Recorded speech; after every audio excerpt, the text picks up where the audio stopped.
time of the year when I make my plans for the summer and the holidays, and just looking back on the times I had last summer with my bike. It was brilliant having it going around Cardiff, but Cardiff's quite a flat city. But really where the bike came into its own was I could fold it up, stick it in the boot of the car, get up the valleys, ride the bike up there.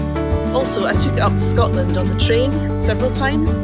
So this is just a few pictures of me on my adventures in Scotland. I've been to castles, I've been around the island of Kerrera, I cycled 35 miles on Mull with it.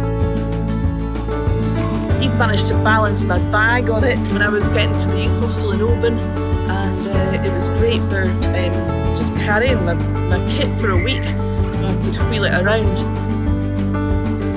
I got it onto a tall ship and took it to the north end of Iona, went swimming there, which was fantastic.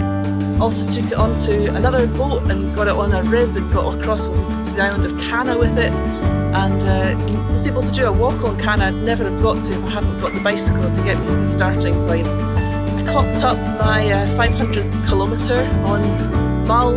I'm not going to break any speed records, but I've just enjoyed having the bike and getting out and about. And I'm looking forward to more adventures this year. Cheers!